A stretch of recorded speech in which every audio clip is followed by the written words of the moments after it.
I'm not here to tell you to buy Lunaya. I'm here to tell you that if you do, make sure you're buying it for the right reasons. If we haven't met before, I'm Smita Fizel. I'm a real estate advisor here in Dubai, and this channel exists for one reason: to help you think about property the way an investor thinks and not the way a salesperson talks. So this video is not sponsored. Nobody's paying me to say any of this. What you're about to see is a few weeks of my own research, the actual transaction records, the master plan, the developer's history, the uncomfortable questions, condensed into 15 odd minutes. We're going to talk about Lunaya, but more importantly, we're going to talk about how you evaluate a project like Lunaya, because if you learn the framework, you can apply it to any launch in this city. Grab a coffee and let's go through it properly. 19 years ago, a father and daughter duo bought a piece of empty desert on the edge of Dubai and did something everyone told them was financial suicide. They took 60% of that land, which they could have sold as villas, and planted a forest on it. Today, that community is called Barari. Apartments there that cost 1,700 dirhams per square foot have resold for nearly 3,000 dirhams. Villas traded at gains of 100%, 300%, in one case, I'll show you, over 800%. In May last year, a single villa there sold for 107 million dirhams.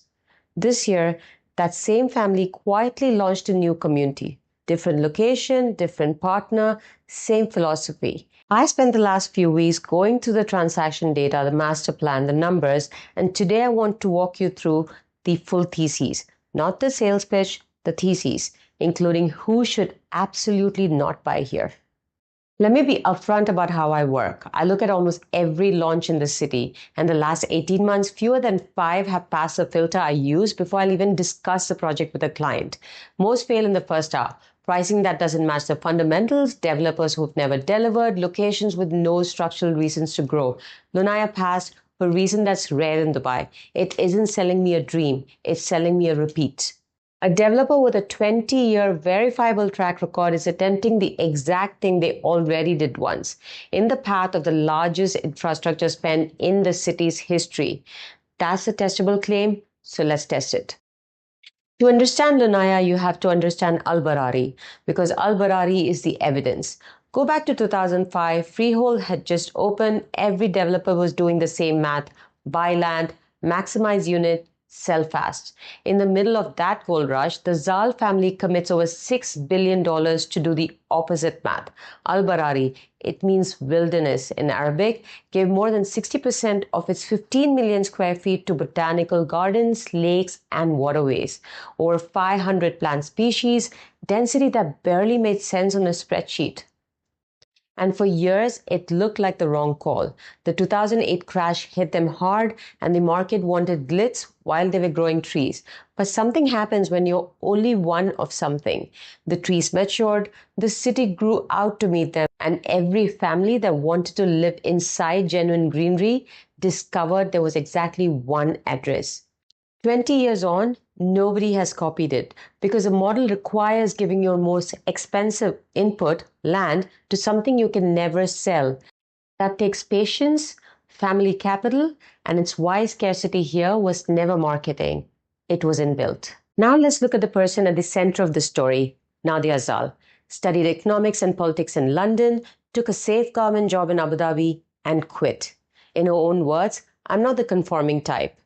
In 2005, in her 20s, she partnered with her father to run Barari as CEO, a young Emirati woman running a multi-billion dirham project in an industry of men.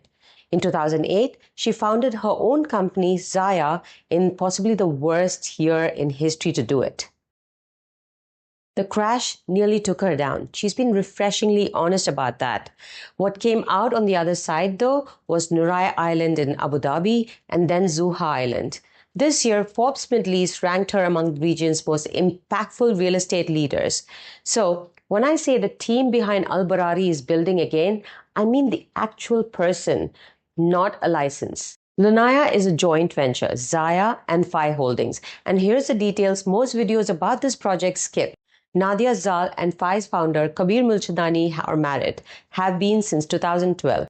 This is a family enterprise. And why should that matter to you as a buyer? Because the weakness of one is the strength of the other. Zaya's DNA is landscape, privacy, community, and the historic weakness of boutique green developer is speed and balance sheet. Five's DNA is the opposite. In-house construction, some of the most commercially successful hospitality in Dubai. Five Palm, Five Lux, and Pacha and Ibiza. Kabir Mulchandani is a Forbes-listed billionaire. Together, they claim over $10 billion delivered. Now zoom out, because no project survives a bad location. For 30 years, Dubai grew along one spine, Sheikh Zayed Road. From Dera towards Jebel Ali, every next big area in the city's history has been in that direction of travel. The question is, where does the center of the gravity of the city go next? And on this, the government has already answered, with money. Al Maktoum International Airport. In April 2024, Dubai approved a 128 billion dirham expansion for 260 million passengers a year, 5 runways, 400 gates, and eventually all of DXB's operation moves there. It's the same movie Dubai has played twice before. Marina in 2000, Dubai Hills in 2010. Infrastructure first, population second, repricing third. So where exactly is Lunaya?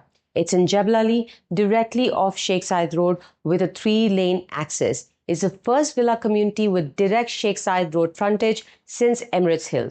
Sits between the biggest projects in the country, Al Maktoum Airport, Expo City, Palm Jebel Ali, Abu Dhabi Growth Border, and near Dubai Parks and Resorts. Here's how I frame it for my clients. This location today is early, but returns are made in this gap between early and obvious. If you remember, Al Barari was too far in 2007. Dubai Hills was a construction site in 2016, and that's the vision that's needed. Now, the community itself, 564 home, that's it. That's a whole master plan. Now, for scale, single towers in Business Bay holds more unit than this entire community. And the land will have Barari signature. Less than 35% of it will be actually built on. The rest will be pure greenery. Through the middle runs 900,000 square feet of swimmable lagoon with homes in small enclaves around it. 4.5 kilometers of running and cycling loop, 70% of the community will be walkable. Two details tell you this is designed by people who's done it before.